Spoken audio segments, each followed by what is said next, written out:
Okay, guys, we're back for another amazing chapter of Miss Stevens' Notes to Nobody. I do hope they're reaching people through video format, so we'll find out. So like we mentioned in the last video, we were talking about the complex number system, and so what we're getting into are imaginary numbers and how those work. So the next worksheet that we're looking at is your imaginary numbers are real notes page. And if you want to take a minute and pause the video and complete the top, because that is all review and stuff you should know how to do. I've already filled out the answers for you in case you would like to check your work when you're done.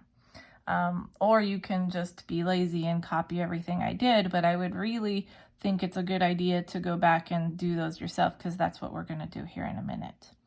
So when mathematicians discovered that they needed to be able to make the square root of a negative number, what did they do? So what leads us to that when you've gone through these is when you get to 5, 6, and 7, we cannot solve these equations because we cannot find the square root of negative values, or at least up until this point, right? Half of the number system is positive, right? Half of the number system is negative, but we can't just ignore all of these values and say, well, we can't solve these. So the mathematician said, you know what, we need to come up with a way to show that these don't really exist, but that I can solve them if the minus was not there. So what they did is they said, hey, we're going to call these imaginary numbers, right? So we're going to call these imaginary numbers. So we're going to call square roots of -1, or any value, right, an imaginary number.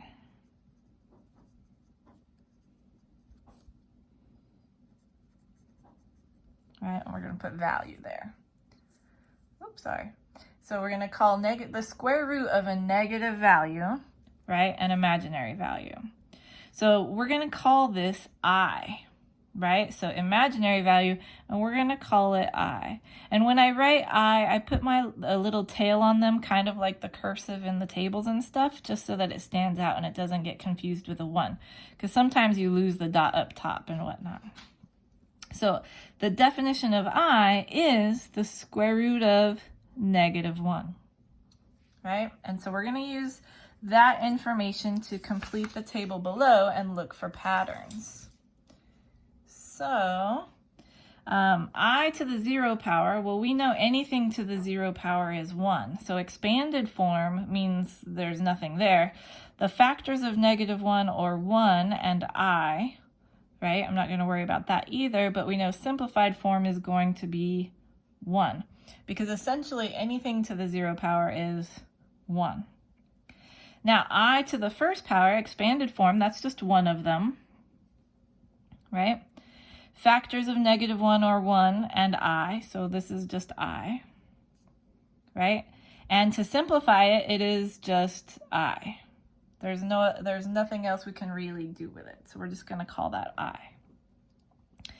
Now, I squared is where it's going to start changing up a little bit, because I squared is really I times I, right? So if I'm writing it out in extended form.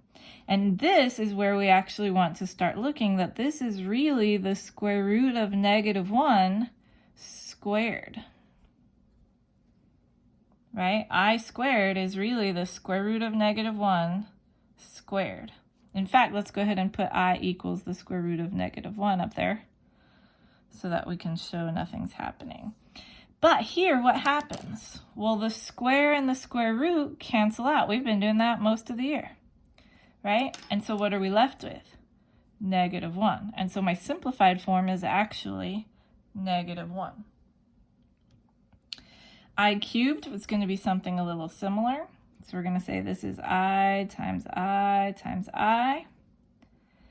I cubed can also be written as I squared, because we know it's I squared, times 1I, right? So expanded form is really this, but where we want to go is this, right? This is what's going to lead us into here.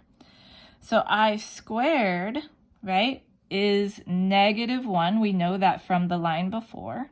So I squared is -1 times I. Well, -1 times I is just -I.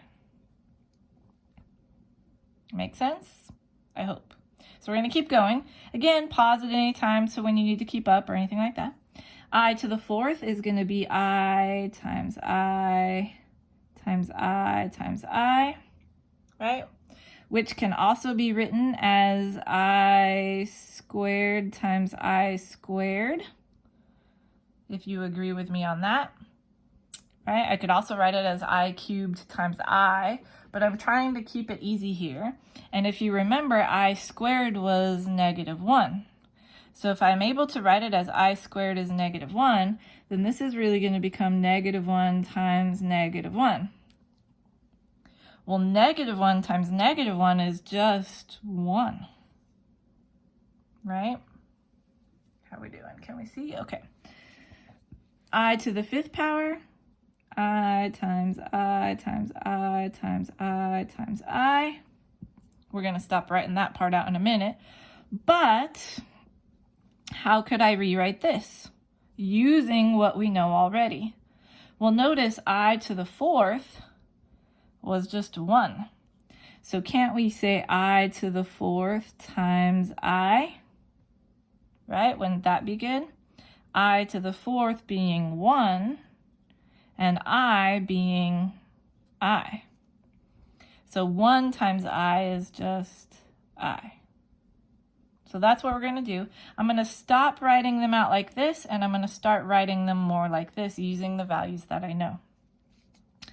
So I to the 6th, well, 6 can be 4 plus 2. So we're going to say I to the 4 and I to the 2. I to the 4th, using our value up here, I to the 4th is 1. I squared was -1. 1 times -1 is -1. Hopefully you're starting to see some patterns. I to the 7th, again, I want to use 4s and 2s when possible, right? So I to the 7th is going to be I to the 4th. And then I can use I cubed if I'd like, because I have that defined already. Or I can say I squared and then another I. For this argument, let's go ahead and say I cubed, because we know that. So I to the 4th, again, is 1. I cubed, we know if we look across, is -I. 1 times -I is -I. I to the 8th can be I to the 4th times I to the 4th. I to the 4th we have been using as 1, so this is really just 1 times 1, which is 1. Right? And hopefully you're starting to notice the pattern over here. I to the 9th can be I to the 4th, I to the 4th, and 1I. I to the 4th is 1, I to the 4th is 1, I is just I. 10 can be 4, 4, and 2. So I to the 4th, I to the 4th, I squared, right? 1 times I squared. If you forgot, look back up. I squared is -1. So 1 times -1 is just -1. Notice here when we use the 1s, we can kind of get rid of that first value because 1s don't change it, right? That's what's creating the pattern over here. So I to the 11th, hopefully you're thinking, oh, well, that's just I to the 4th, I to the 4th, and I cubed, which is correct, right? 1 times I cubed, which if you forgot, look back up, is -I. So 1 times -I. Well, the 1s don't matter, so my answer is -I. I to the 12th is just 4, 4, and 4. Which hopefully you're thinking out loud, hey, Miss Stevens, that's just 1. You're correct because the 4s are all just 1s. 1 times 1 is 1. So here's what I want you to do is think about the pattern that hopefully you're seeing, right? So I, -1, I, 1. right? There's the pattern that we're looking for.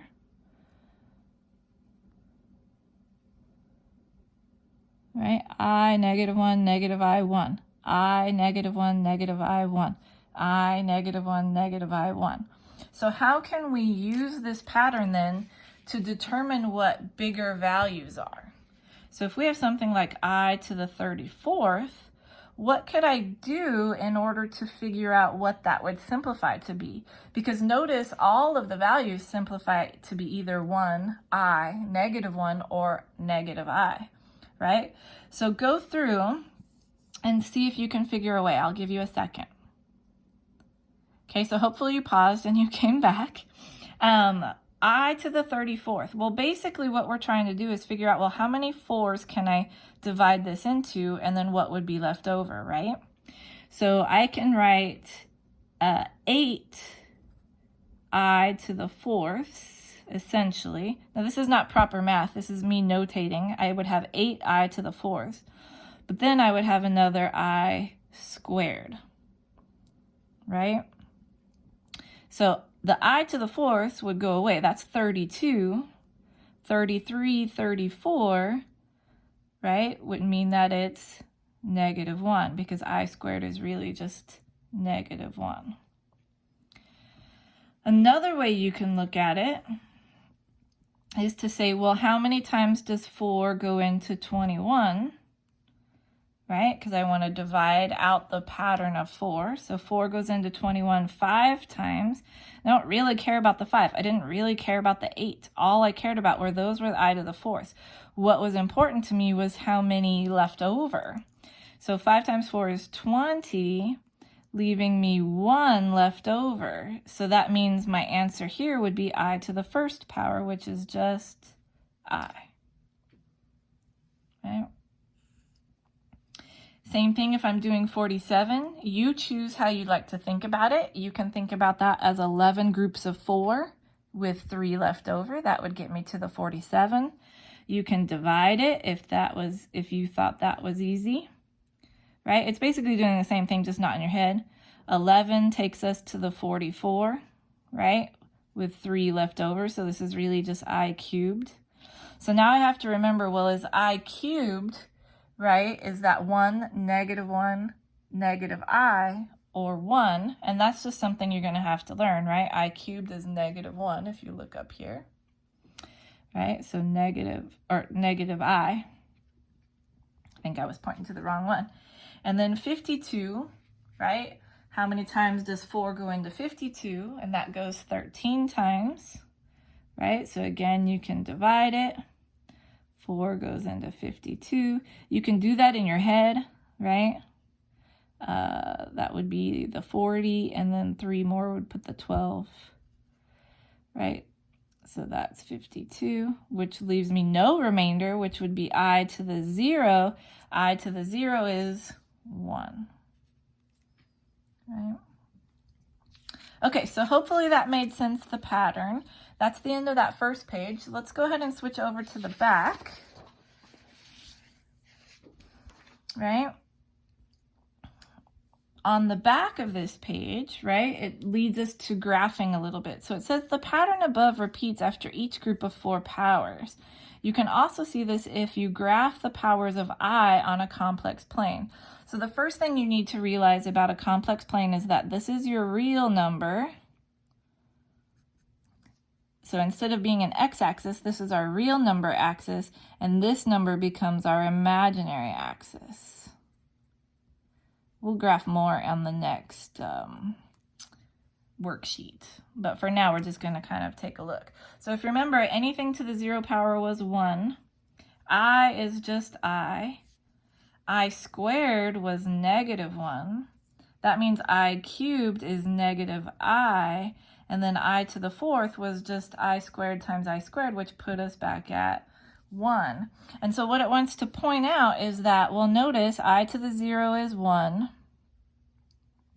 I to the 1st power is I squared became -1. I cubed became -I. This would be -I down here. and then I to the fourth came back to 1. And so notice it's kind of going around that pattern, right? And it keeps going around and around and around. So the big ideas that we need you to take away are the fact that I is the square root of -1. We just use I. And that I squared is -1. It becomes a whole number again, or a real number, I should say. All right, so we're going to take those problems that you did at the beginning, and we're going to redo them, including some of the negative exponents. So if you look back at the first problems you did, right, the square root of 81, 45, 32, 180, and so on, we're going to do the same thing except square root of -81. Right? I keep moving the paper. Square root of -81. So this is going to become the square root of -1 times the square root of 81. And so what we're going to do is we're going to separate the negative part that makes it improper. We're going to separate that out. This becomes I, right? And then the 81 is just plus or minus 9. And so when I combine these together, we're going to say plus or minus 9i. And I is usually written at the end. It's the last thing we write. Right? And so what that tells mathematicians is that, hey, square root of 81 I can do. That's just 9. But it was negative, so we're going to say that that's an imaginary answer. It's not real because it was negative to begin with. I can't technically do that correctly. But since we can't ignore half the number system, I'm going to tell you that if I was solving it, right, and I took that negative out, this is what we would get. Same thing with -45. If you recall, our answer was plus or minus 3 root 5. So we're going to again separate the -1 from the 45. The -1 is I. The 45 was plus or minus 3 root 5. And then if I put these together, the I technically goes before the square root. So we're going to say plus or minus 3i square root of 5. So the proper order so far, notice, is that we put whole numbers in front, and then we put imaginary value, and then we put any roots that exist. Same thing with 32. We're going to separate that -1 out. 32 was plus or minus 4 root 2. Square root of -1 is just I. So where do you think that I goes? That's right. We're going to say plus or minus 4i square root of 2.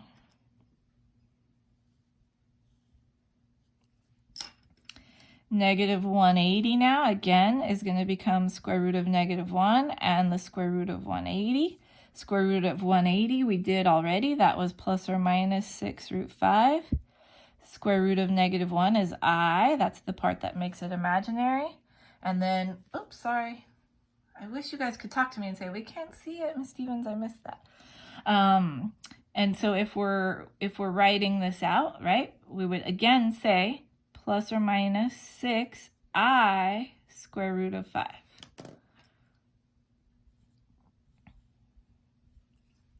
Right? Now, square root of 6, right? So again, this is going to become the negative part is the I, the square root of 6. Square root of 6 was just plus or minus square root of 6.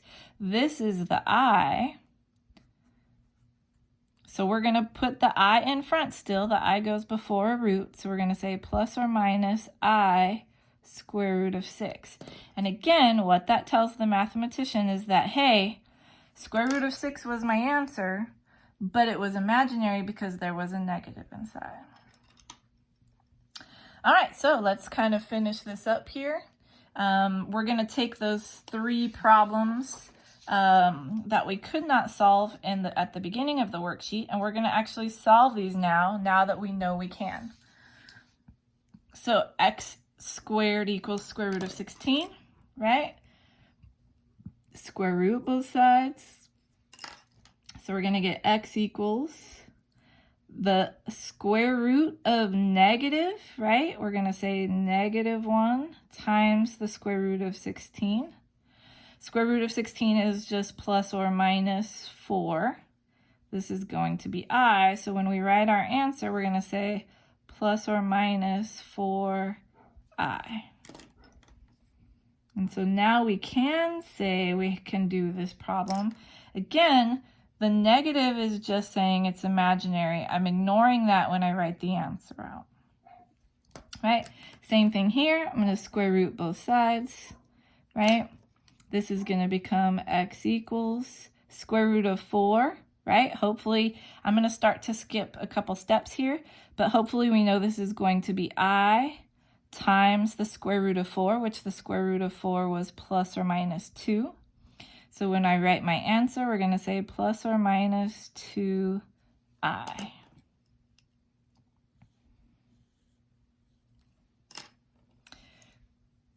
Oh. And then same thing here with number 8, right? We're going to, x squared just means we're going to square root both sides. So this is going to be x equals, again, square root of negative. So we're going to say I square root of 24. You might have to work that out, right? So you might say, oh, square root of 24, which is what, 8 times 3. So you have 2 times 2 times 2 times 3. I'm going to put a triangle there, just a line. And then 2's come out, right? 6 is going to stay inside. So if I'm writing my answer, we could say plus or minus 2. I need to put the I before the root, and then 6 was left inside. Right?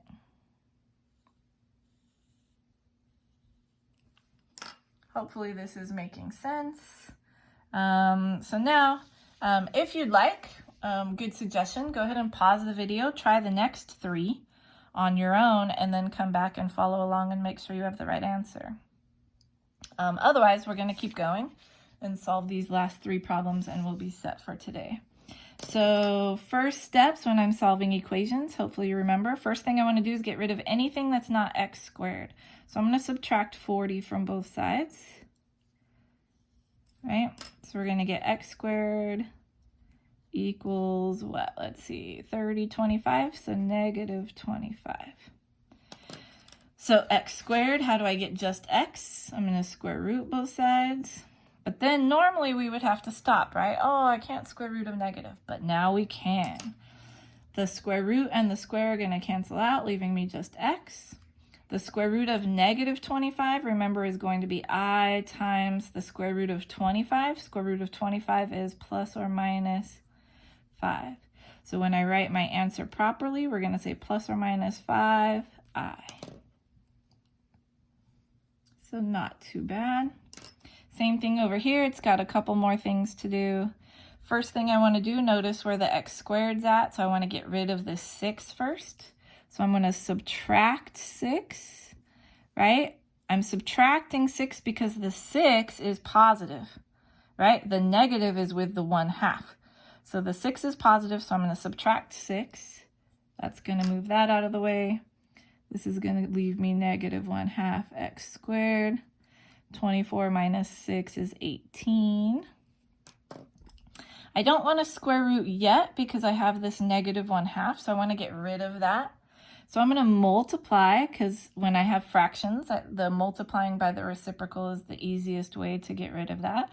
So I'm going to multiply both sides by 2 over 1. And because it's negative, I don't want that negative there either. So I'm going to multiply by negative 2 over 1. Or just negative 2, really, because 2 over 1 is 2. So on this side, it goes away, leaving me just x squared. 18 times 2, I believe, is 36. And then it's going to be negative, so negative 36. Now I can undo the x squared by square rooting. Right, so we're going to get x equals... And at this point, hopefully you're thinking, well, the square root of 36 is 6, and it was negative, so it's going to be I. And so I'm just going to skip that next step and just write how my answer would look.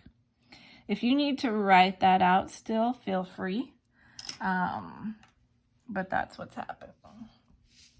All right, and then for the last one here, right, again, I've got some stuff happening before I can square root. So my x squared's here. I want to get rid of that 13 then, so I'm going to add 13.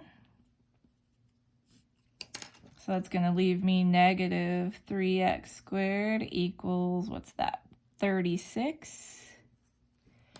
Again, I have negative 3x squared. I could square root, but then I've got a square root of negative 3. So I want to get rid of that first. So I'm going to divide both sides by negative 3. So we get x squared equals, let's see, negative 12. Right? So I'm going to square root to undo the x squared. So we get x equals, and then if you can't tell what the square root of 12 is, right, just quickly in your mind, then go ahead and do that off to the side, right? You could say, well, this is going to be I times the square root of 12, which is 4 times 3, which is 2 times 2 times 3. So this is going to be 2 root 3. So when we write our answer, we're going to say plus or minus 2 I square root of 3, what was left inside. And then that would be our answer. And that will solve this worksheet for us today.